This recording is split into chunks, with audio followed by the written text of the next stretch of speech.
اعوذ باللہ من الشیطان الرجیم بسم اللہ الرحمن الرحیم۔ مسلمان نہیں ہوتا۔ صلاح الدین ایوبی اپنے خیمے میں بیٹھے ہیں تو ایک بی بی آ گئی، اس قبیلے کا کوئی شخص مسلمان نہیں ہوتا۔ بی بی آئی، آگے کہنے لگی میرے 4 بیٹے جنگ میں کھو گئے ہیں، چھوٹے چھوٹے بچے جنگ میں کھو گئے ہیں، مل نہیں رہے، فوجیوں کو حکم دے مجھے میرے بچے تلاش کر کے دیں۔ صلاح الدین ایوبی نے جھٹ پٹ سر پہ امامہ باندھا، نیزہ پکڑا، سینے بند باندھا، اپنے جبے کو سمیٹا اور باہر کہنے لگی تو کدھر جا رہا ہے؟ کہنے لگا میں خود تیرے بچے تلاش کر کے دوں گا۔ صلاح الدین چند سپاہی ساتھ گلی گلی نکلے، گلی گلی فجر کے نکلے، اثر ہو گئی، تھک گئے، 2 نمازیں صحرا میں پڑھی، جنگل کے اندر پہنچے تو ایک کونے میں 4 بچے ایک جگہ ڈرے اور سہمے ہوئے بیٹھے ملے۔ صلاح الدین ایوبی اٹھا کے لائے، ماں کو کہنے لگے تیرے بچے ہیں۔ نکلا اس لیے تھا کہ میرے نبی نے فرمایا بچے جدا ہوں تو ماں کو درد بڑا ہوتا ہے، اور میرے رسول نے فرمایا تھا جب جنگ کرنے جاؤ تو کھیت برباد نہ کرنا، فصلیں تباہ نہ کرنا، بچوں کو ماں سے جدا نہ کرنا۔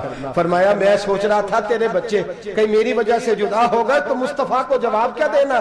فرمایا تیرے بچے ڈھونڈ کے لایا ہوں۔ بچے ماں کے پاس آنے لگے تو ماں نے بڑے بیٹے کے منہ پہ تھپڑ مارا، کہتا اماں کیا ہوا؟ کہنے لگے تو نے سنا نہیں کہ دشمن کے بچوں کی اتنی حفاظت کرتا ہے؟ میرے پاس نہ جا، اس کے قدموں میں بیٹھ جا، جس نبی کے غلام اتنے سچے ہیں وہ نبی کتنا سچا ہوگا۔ بنو قریظہ اور بنو نذیر 2 محلے تھے یہودیوں کے۔ یہودیوں نے بڑی عہد شکنی کی تو نبی پاک صلی اللہ علیہ وسلم نے ان کو بے دخل کر دیا، مدینے سے نکال دیا، مدینہ منورہ سے۔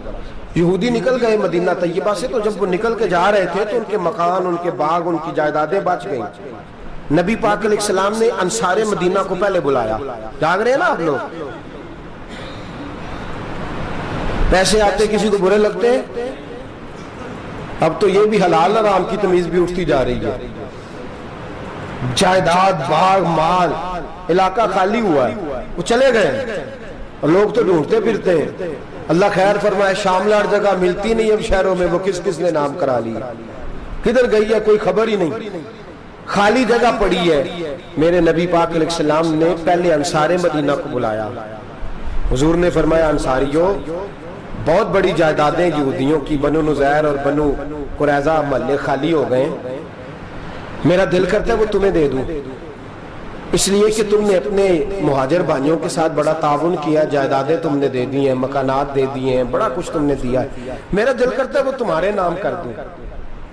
تو انصار مدینہ کیا کہنے لگے؟ کہنے لگے یا رسول اللہ دے تو ہم نے دیا ہے پر وہ بیچارے جھچکتے ہی رہتے ہیں، وہ جھچکتے ہی رہتے ہیں، کھول کے ہماری چیزیں استعمال نہیں کرتے۔ تو حضور ہم تو پہلے ہی انصار ہیں، ہمارے پاس بڑا کچھ ہے، آپ مہربانی فرمائیں وہ سارا کچھ مہاجروں کو دے دے مہاجرین کو، ہمیں نہیں چاہیے۔ اب چلے گئے بات کر کے، میرے حبیب پاک نے مہاجروں کو بلا لیا، فرمایا بنو نذیر اور بنو قریظہ قبیلے کی جائیدادیں آئی ہیں، تمہارے پاس بظاہر جو چیزیں ہیں بھی وہ بھی انصار مدینہ کی ہیں، تو میرا یہ خیال ہے کہ وہ سارا کچھ تمہیں دے دیا جائے۔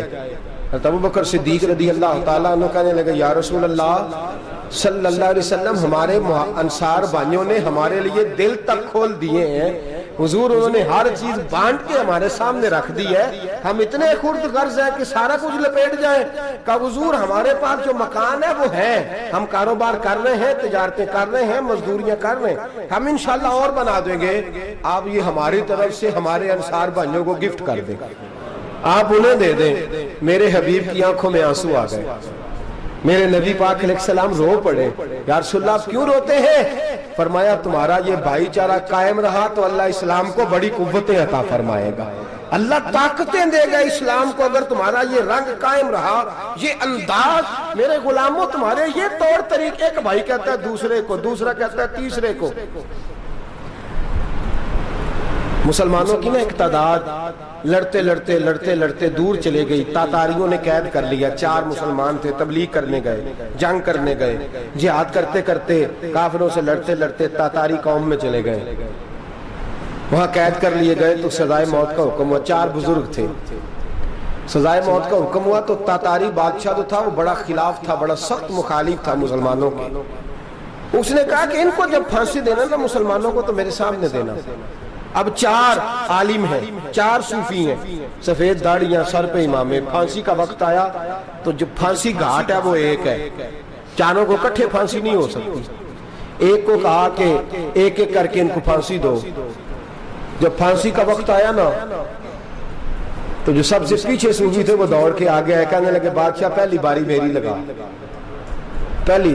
اب بادشاہ نے کہا ٹھیک ہے اسے لٹکا دو، وہ قریب آئے تو دوسرے دوڑ آئے، کہنے لگے نہیں نہیں پہلی باری میں نے زیادہ کافر قتل کیے ہیں، میرا بڑا جرم ہے، مجھے پہلے سزا دو۔ ان کو پھانسی دینے لگے تو تیسرے آ گئے، کہنے لگے نہیں یہ تو میرا قتل کرتا تھا، رستے میں بتایا کرتا تھا، ڈھونڈ کے میں بتلاتا تھا کہ یہاں زیادہ تعداد ہے، مجھے پہلے پھانسی دو۔ تیسرے کے ساتھ بات ہو رہی تھی تو چوتھا دوڑا آیا، کہنے لگا یہ رستے بتاتا تھا، یہ تبلیغ کرتا تھا، یہ سارا کچھ کرتا تھا، لیکن کہا یہ کہتے تھے چلو واپس چلتے ہیں، میں جانے نہیں دیتا تھا، میں کہتا تھا اور کافر مارنے اور علاقے فتح کرنے، میرا جرم بڑا ہے، مجھے پہلے پھانسی دو۔ بادشاہ کہنے لگا مجھے 35 سال ہو گئے حکومت کرتے، بڑی دنیا کو پھانسی دی ہے، لوگ تو ایک دوسرے کو دھکے دیتے ہیں کہ پہلے تو جا پہلے تو جا، اور تم کیسی قوم ہو کہ ایک دوسرے پہ قربان ہو رہے ہو۔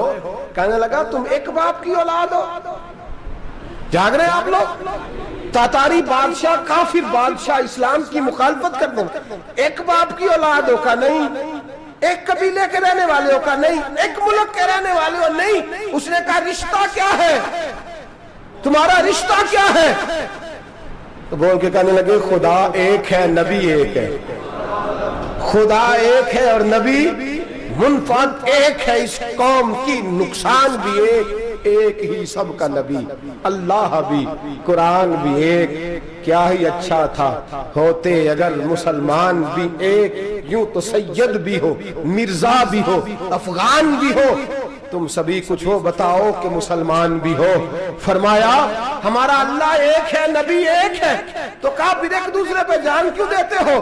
فرمایا ہمارے نبی نے ہمیں بھائی بھائی بنا دیا ہے، بھائی کا دل نہیں کرتا اس کی آنکھوں کے سامنے بھائی چلا جائے، ہمارا دل نہیں کرتا پہلے مجھے دے پہلے مجھے دے۔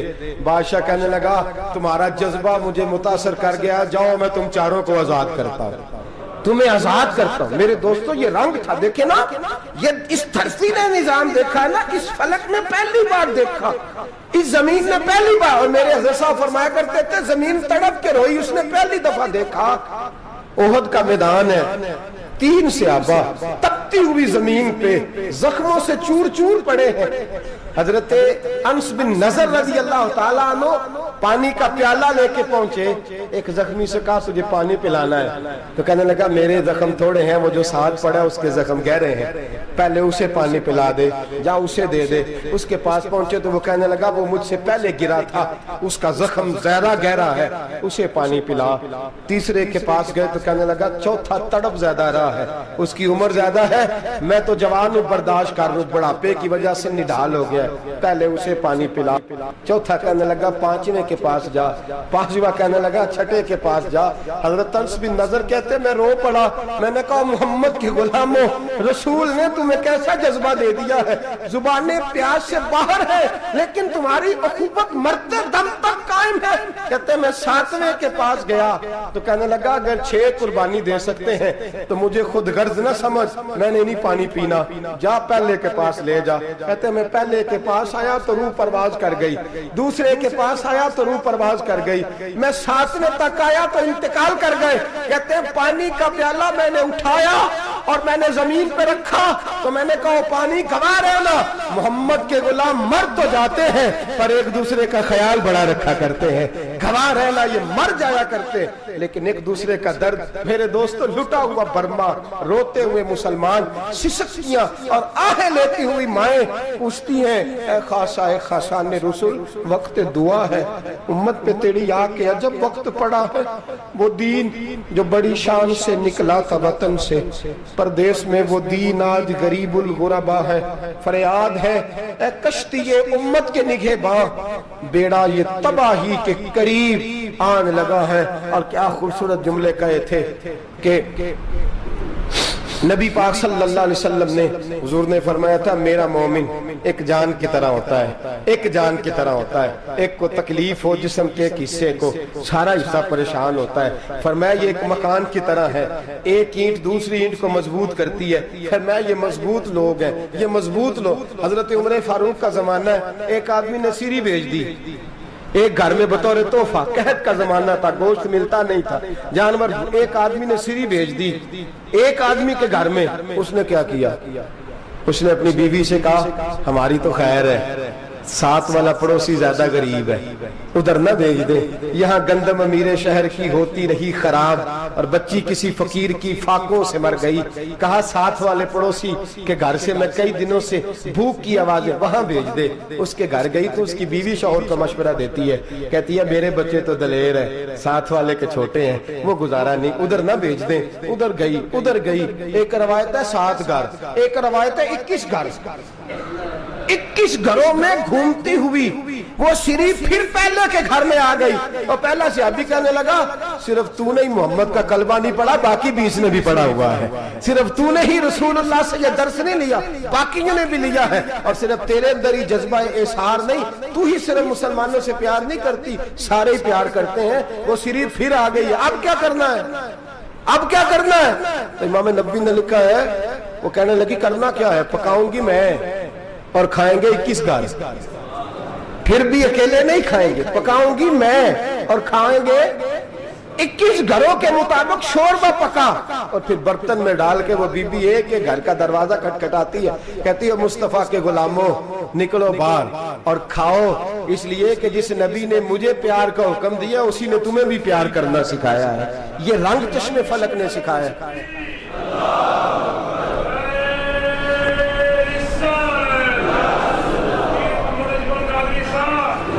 آپ کی بڑی مہربانی، زندہ باد وہی ہے جس کو اللہ رسول زندہ باد فرمائے، بڑی مہربانی، اللہ جزا دے۔ عرض یہ کرنے جا رہا تھا کہ رسول کریم صلی اللہ علیہ وسلم نے یہ پیغام دیا امت کو، فرمایا دیکھیں نا کتنے بڑے لفظ ہیں، یہ نہیں فرمایا دوزخ میں جائے گا، یہ نہیں فرمایا کہ اسے جہنم کی سزا ملے گی، میرے نبی نے فرمایا میں اسے مومن مانتا ہی نہیں، میں اسے مسلمان اپنا مانتا ہی نہیں۔ حضور کسے؟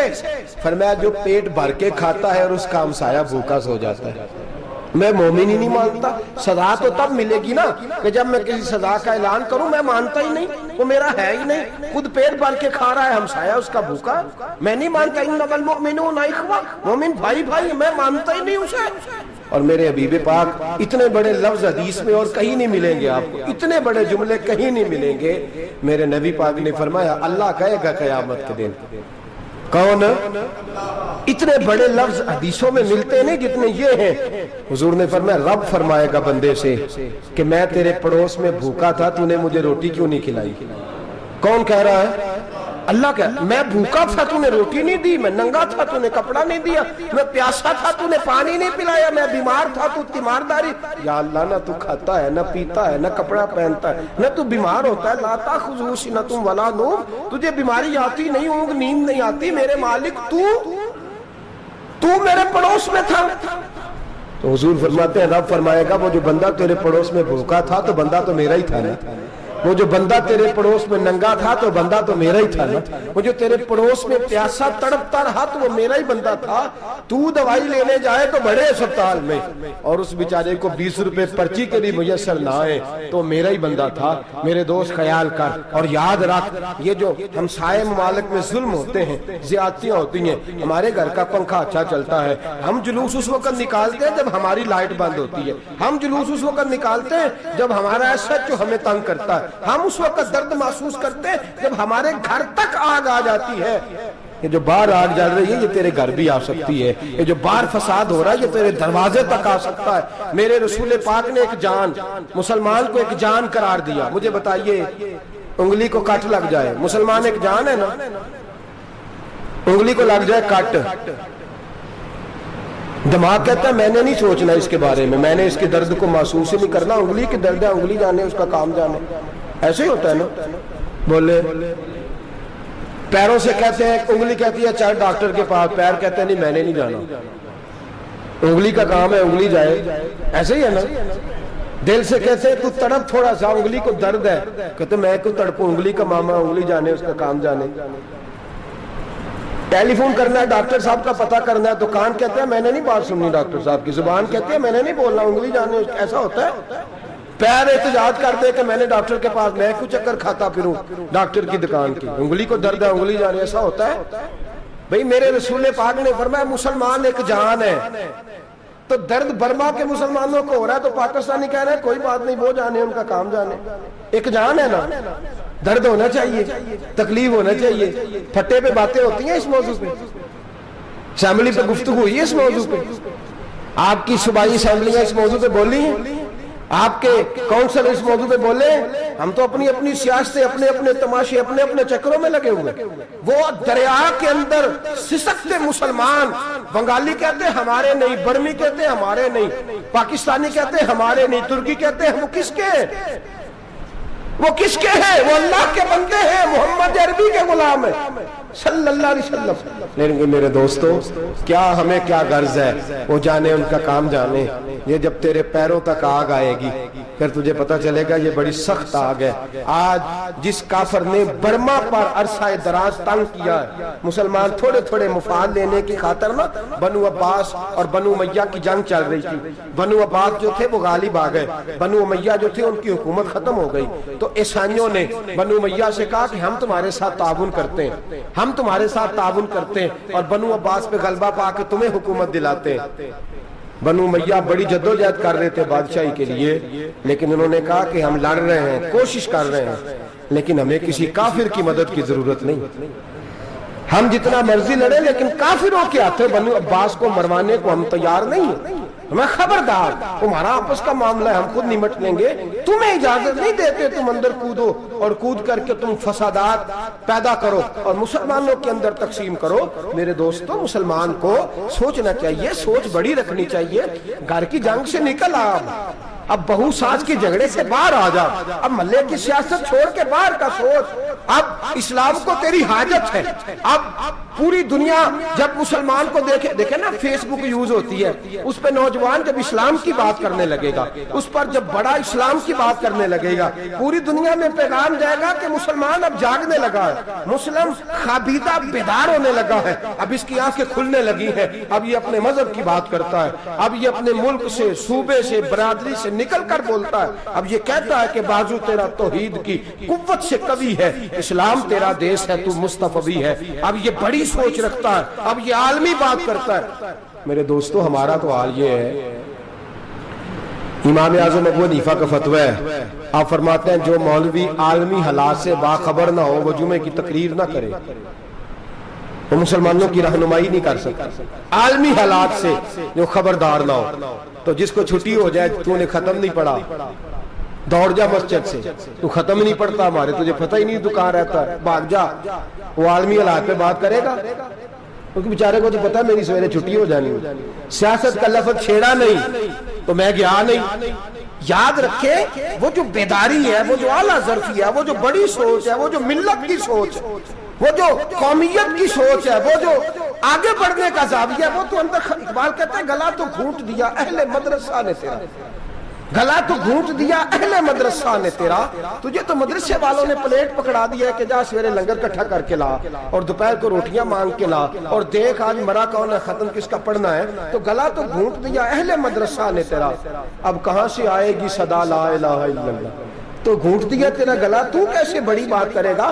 بڑی بات کے لیے بڑی سوچ چاہیے، بڑی تگودو چاہیے، بڑی کوشش چاہیے، بڑا حوصلہ چاہیے۔ مسلمان چھوٹی چھوٹی لڑائی میں، چھوٹی چھوٹی جنگ میں، ایک دکاندار دوسرے دکاندار سے لڑ رہا ہے، گلی والا دوسری گلی والی سے لڑ رہا ہے، محلے والا محلوں پہ اعتراض، ایک شہر میں رہنے والے میں نے دوسرے محلے پہ اعتراض کرتے دیکھے۔ یقین کریں ایک شہر میں رہنے والے، علاقے میں بسنے والے کہتے ہیں بھائی توبہ ہے، اس محلے تو اللہ ہی بچائے، لا حول ولا قوت۔ وہ جو تقسیم در تقسیم کی سوچ ہے، اس نے چھوٹے چھوٹے ٹکڑوں میں مسلمانوں کو بانٹ دیا ہے، چھوٹی چھوٹی تقسیم ہے، چھوٹا چھوٹا ہمارا مزاج ہے، چھوٹی سوچ ہے، بڑی سوچ کی بات سنیے۔ صلاح الدین ایوبی، جاگ رہے ہیں نا آپ لوگ؟ تو آخنا حضرت صاحب ایڈی وڈی گل چھیڑ چھڑی ہے، یہ مطلب ہی کون نہیں، کنے برما جانا ہے تو کنے مدد کرنی ہے، میں تو بھائی فریضہ سر انجام دے رہا ہوں۔ میرے نبی نے فرمایا برائی کو یا ہاتھ سے بدل، ہاتھ سے نہیں بدل سکتا تو زبان سے تو بولنا، تو میں معذور ہوں، کمزور آدمی ہوں، ہاتھ سے بدلنے کی طاقت نہیں رکھتا، تو دوسرے درجے پہ تو مجھے عمل کرنے دو نا۔ اثر کرے نہ کرے سن تو لے میری فریاد، نہیں ہے داد کا طالب یہ بندہ آزاد، رونے تو دو، تڑپنے تو دو، آہیں تو بہانے دو، سسکیاں تو لینے دو، مار کھائیے تو تڑپنے تو دو۔ وہ قرآن پاک برما میں پابندی لگی ہے تو میں یہاں سوچنے لگا ہوں کہ وہاں تو پابندی لگی ہے، یہاں پہلے لوگ کوئی نہیں پڑھتی۔ معاذ اللہ تعالیٰ حالات دن پہ دن مسلمانوں کے لیے ایک ایک کر کے، افغانستان میں جو آگ لگی تھی پھر وہ عراق میں بھی لگی، پھر وہ لیبیا میں بھی لگی، پھر وہ مصر میں بھی لگی، پھر وہ یمن میں بھی لگی، سعودی عرب میں دھماکے ہوئے، میرا دل تڑپا ہے، مجھے پریشانی ہوئی، میں بچے 5 تھے، میں بڑا ڈسٹرب ہوا، میں نے کہا یار یہ ہمارا سب کا اجماعی عقیدت کا مرکز ہے، ہم کم از کم 1000 اختلاف کے باوجود کہا کرتے تھے کہ عرب میں امن ہے یار، وہاں سکون ہے، وہاں دکانیں کھلی چھوڑ کے لوگ چلے جاتے ہیں، وہاں بھی فساد ہونے لگا، وہاں بھی آگ بڑھ گئی ہے، لیکن ہم صرف چھوٹی چھوٹی کر کے جب آگ بجھانے کی کوشش کریں گے اس وقت آگ نہیں بجھے گی، جب ہر آدمی اپنے پیالے میں پانی لے کے آئے گا، ہر شخص اپنے گھر کی نل چلائے گا، ہر شخص نلکا چلائے گا اور پانی نکال کے یہ آگ بجھائے گا، تب یہ آگ بجھے گی۔ ہر آدمی کو کردار سوچ بڑی کریں، نظریہ بڑا کریں، ملت کی بات کریں، مسلمان ہو کے سوچیں، مسلمان ہو کے سوچیں، خدا را نکلیں یہ گھر کے جھگڑوں سے، تھوڑی دیر کے لیے اپنے آپ کو بڑا کریں، بڑی سوچ آپ بنائیں، جب دوستیاں لگائیں، یرانے لگائیں، پھر چھوٹے موٹے حساب سے بچیں۔ بابا بلے شاہ صاحب فرماتے کورے ورک کتاب نہیں ہوندے، کورے ورک کتاب نہیں ہوندے، پتھر دل گلاب نہیں ہوندے، او بلیا یاری سوچ کے لائیں، یارہ نال حساب نہیں ہوندے۔ پھر ذرا نکلے اس حساب کتاب سے باہر، بلیا یاری سوچ کے لائیں، یارہ نال حساب نہیں ہوندے۔ پھر ذرا بڑا ذہن کریں، چھوڑے اپنے حساب، یبصرون علی انفسہم ولنبلونکم بشیء من الخوف والجوع ونقص من الاموال والانفس والثمرات۔ پھر حساب کتاب سے نکلے، پھر امام علی مقام کی طرح یہ سوچ بنائے کہ حسین کے بچے چلے جائیں تو کوئی حرج نہیں، امت پر آنچ نہیں آنی چاہیے۔ ایک امام علی مقام، کل تک امام میدان میں کھڑے تھے تو اکیلے تھے، لیکن آج پوری دنیا کہتی ہے حسین ہمارا ہے، حسین ہمارا ہے۔ آج نظریہ امام علی مقام زندہ ہے، تو اکیلا ہے تو کھڑا ہو، یہ نہ کہا کر چھوٹی سی مسجد ہے، ایک کونا کا کھڑکاوا، مولانا تقریر کر رہے ہیں تو کیا بنے گا، ایک آواز کہیں سے گونجا کرتی ہے، پھر اس میں تاثیر میرا اللہ پیدا فرما دیا کرتا ہے، پھر اس کے اندر قوت میرا رب پیدا فرما دیا کرتا ہے، پھر اللہ اس میں تاثیر پیدا کر کے 4 دانگ عالم میں پھیلا دیا کرتا ہے۔ صلاح الدین ایوبی، مسلمانوں پہ ظلم ہوا، فلسطین میں آگ لگی اور پورے فلسطین کی گلیاں خون سے بھر گئیں، ایک دن کے اندر 70,000 مسلمان قتل ہوا۔ گھوڑوں سے سڑکوں پہ چلا نہیں جاتا تھا، گھوڑے پھسلتے تھے، اتنا خون تھا، اور کچی سڑکیں تھی، اتنا خون تھا، پہلے کچی زمین نے خون پیا، پھر خون اس سے باہر آیا، پھر بھی اتنا سخت 70,000 آدمی قتل ہوا۔ صلاح الدین ایوبی کون تھے؟ میرے غوث اعظم جیلانی کے مدرسے کے طالب علم تھے۔ جامعہ نظامیہ مدرسہ، یہ مدرسے ہیں جنہوں نے دین کے مجاہد پیدا کیے، مدارس ہیں جنہوں نے دین کے مجاہد پیدا کر کے پوری دنیا کے اندر پھیلائے ہیں۔ مدارس کے اندر دہشت گردی آئی، میں اختلاف نہیں کرتا، لیکن ابھی بھی مدرسے ہیں جن مدرسوں سے رسول اللہ کے دین کا سچا درس دیا جاتا ہے، امن، پیار اور محبت کی فضا کو عام کیا جاتا ہے وہ مدارس، اور انشاءاللہ قیامت کی صبح تک وہ مدرسے قائم رہیں گے۔ صلاح الدین ایوبی مدرسے کے طالب علم ہے، مدرسے کا، لیکن مدرسہ اس کا تھا جو ساتھ درویش بھی تھا، جو ساتھ اللہ رسول کے احکامات محبت کے ساتھ پھیلانے والے غوث اعظم جیلانی کا مدرسہ تھا، اس مدرسے کا پڑھنے والا طالب علم۔ دیکھیں نا، علم دین شہید کون تھا؟ نعتیں پڑھنے والا تھا نا، ختم دلانے والا تھا۔ عامر چیمہ شہید کون تھا؟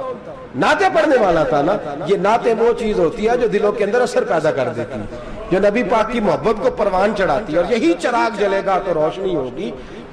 صلاح الدین ایوبی اکیلا اپنے دوستوں سے کہنے لگا مسلمانوں کی مدد کی، چند سالوں میں نکلو مدد کریں۔ انہوں نے کہا تیرے نکلنے سے کیا ہوگا؟ کہنے لگا میں نے نہیں نکلنا، میرے اللہ نے میری مدد کرنی ہے، میرے اللہ نے میری، اٹھ باندھ کمر کیا ڈرتا ہے، پھر دیکھ خدا کیا کرتا ہے۔ فرمایا مجھے نکلنے دے، اللہ میری مدد کرے گا۔ تھوڑا تھوڑا کر کے فوج جمع کی، کوشش کی، چند سالوں کے بعد اسی جگہ جہاں مسلمانوں کا خون بہا تھا، اللہ نے اسلام کا جھنڈا پھر سے بلند کر دیا۔ صلاح الدین ایوبی فاتح بن کے مسجد اقصی کے دروازے پہ کھڑا ہے، چند سال گزرے، عیسائیوں کا اپنا وہ ظلم ابھی یاد ہے، اور عیسائی سارے لیڈر کہتے ہیں تیاری کر لو، اب ہمارے بچے کاٹے جائیں گے، عورتیں بیوہ ہوں گی، گردنیں کٹیں گی، اب دیکھنا جتنا خون ہم نے بہایا تھا مسلمان اس سے دگنا بہائیں گے۔ صلاح الدین ایوبی گھوڑے پہ کھڑے ہیں اور پوچھتے ہیں او عیسائیوں بتاؤ تمہارے ساتھ کیا کروں؟ گردنیں جھک گئیں، جواب کوئی بھی نہیں۔ کہا تم نے 70,000 مسلمان ایک دن میں مارا تھا، بولو تمہارے ساتھ کیا کروں؟ تم نے ایک دن میں مسلمان یوں کاٹے جیسے گاجر مولی کاٹی جاتی ہے، بولو کیا کروں؟ عیسائی کہنے لگے ہمیں اپنے ظلم یاد ہے، تشدد یاد ہے، بربریت یاد ہے، تو بہتر جانتا ہے تو نے کیا کرنا ہے۔ صلاح الدین ایوبی گھوڑے پہ فاتح کھڑا ہے، آنکھوں میں آنسو آئے، تڑپ کے رویا، کہنے لگا میں تمہارے ساتھ وہی سلوک کروں گا جو میرے مصطفیٰ نے قریش مکہ کے ساتھ فرمایا تھا، لا تصریب علیک، جاؤ تم پر کوئی زیادتی، جاؤ تم آزاد ہو۔ اس نے کہا تو کر کیا رہا ہے؟ کہنے لگا میں کیا کروں، میں اس محمد کا ماننے والا ہوں جس نے معاف کرنا سکھایا ہے صلی اللہ علیہ وسلم، میرے پیروں میں زنجیر ہے رسول اللہ کی غلامی کی، جاؤ تم آزاد ہو۔ اس نے کہا تم آزاد ہو، لوگوں نے کلمہ پڑھنا شروع کر دیا، اشہد ان لا الہ الا اللہ واشہد ان محمدن عبدہ۔ سارے قبیلے کے کچھ نہ کچھ لوگ مسلمان، ایک قبیلہ رہ گیا مسلمان نہیں ہوتا۔ صلاح الدین ایوبی اپنے خیمے میں بیٹھے ہیں تو ایک بی بی آ گئی، اس قبیلے کا کوئی شخص مسلمان نہیں ہوتا۔ بی بی آئی، آگے کہنے لگی میرے 4 بیٹے جنگ میں کھو گئے، چھوٹے چھوٹے بچے جنگ میں کھو گئے، مل نہیں رہے، فوجیوں کو حکم دے مجھے میرے بچے تلاش کر کے دیں۔ صلاح الدین ایوبی نے جھٹ پٹ سر پہ امامہ باندھا، نیزہ پکڑا، سینے بند باندھا، اپنے جبے کو سمیٹا اور باہر کہنے لگی تو کدھر جا رہا ہے؟ کہنے لگا میں خود تیرے بچے تلاش کر کے دوں گا۔ صلاح الدین چند سپاہی ساتھ گلی گلی نکلے، گلی گلی فجر کے نکلے، اثر ہو گئی، تھک گئے، 2 نمازیں صحرا میں پڑھی، جنگل کے اندر پہنچے تو ایک کونے میں 4 بچے ایک جگہ ڈرے اور سہمے ہوئے بیٹھے ملے۔ صلاح الدین ایوبی اٹھا کے لائے، ماں کو کہنے لگے تیرے بچے ہیں، نکلا اس لیے تھا کہ میرے نبی نے فرمایا بچے جدا ہوں تو ماں کو درد بڑا ہوتا ہے، اور میرے رسول نے فرمایا تھا جب جنگ کرنے جاؤ تو کھیت برباد نہ کرنا، فصلیں تباہ نہ کرنا، بچوں کو ماں سے جدا نہ کرنا۔ فرمایا میں سوچ رہا تھا تیرے بچے کہیں میری وجہ سے جدا ہو گئے تو مصطفیٰ کو جواب کیا دینا؟ فرمایا تیرے بچے ڈھونڈ کے لایا ہوں۔ بچے ماں کے پاس آنے لگے تو ماں نے بڑے بیٹے کے منہ پہ تھپڑ مارا، کہتا ہے اماں کیا ہوا؟ کہنے لگے تو نے سنا نہیں کہ دشمن کے بچوں کی اتنی حفاظت کرتا ہے، میرے پاس نہ جا، اس کے قدموں میں بیٹھ جا۔ جس نبی کے غلام اتنے سچے ہیں وہ نبی کتنا سچا ہوگا، جس نبی کے نوکر اتنے کھڑے ہیں وہ نبی کتنا کھڑا ہوگا، جا کے کلمہ پڑھ لے۔ میرے دوست یہ اسلام ہے جس نے غیروں کا درد بھی اپنے سینے میں رکھا۔ اقبال کہتا ہے سارے زمانے کا درد ہمارے ہی سینے میں ہے، برما کا مسلمان ہو یا عراق، لیبیا، افغانستان، کشمیر کا مسلمان ہو، میرے دوست وہ غیر نہیں ہے، وہ تیرا اپنا ہے۔ اس کا رنگ نہ دیکھ، اس کی بولی نہ دیکھ، اس کا قبیلہ اور علاقہ نہ دیکھ، دیکھ کہ وہ تیرے رسول کا کلمہ پڑھتا ہے، وہ دیکھ کہ وہ کعبے کی طرف منہ کر کے نماز پڑھتا ہے، دیکھ کہ تیرا اور اس کا نصاب زندگی قرآن ایک ہے۔ میرے دوست کچھ نہیں کر سکتا تو دعا تو کر دیا کر، کچھ نہیں کر سکتا تو التجا تو کر دیا کر، اللہ کے حضور یہ تو کہا کر کہ اللہ مسلمان جہاں بھی ہیں تو ان کی مدد فرما، اللہ مسلمان جہاں بھی ہیں تو ان کی غیبی امداد فرما۔ یہ دعا تو میرے دوست ضرور کیا کرو، سوچ بڑی کریں، جب بھی آپ بولیں، جب بھی آپ لکھیں، جب بھی کسی سے بات کریں تو بحیثیت مسلمان کے بات کریں، بحیثیت ایک نبی پاک کے غلام کے بات کریں، اپنی زندگی اس انداز میں ترتیب دیں کہ پہلے آپ مسلمان ہیں، اس کے بعد آپ کچھ اور ہیں، پہلے اسلام کی بات کریں، بڑی بات کریں، بڑے حوصلے کی بات کریں، پھر اسلام کو قوت ملے گی، پھر بیداری امت کو نصیب ہوگی۔ اللہ کریم برما کے مسلمانوں کو اپنی رحمت کی ٹھنڈی چھاؤں نصیب فرمائے، ہمیشہ مدحت خیر الانام میں گزرے، دعا ہے یہ عمر درود و سلام میں گزرے۔ آخر دعوانا ان الحمدللہ رب العالمین۔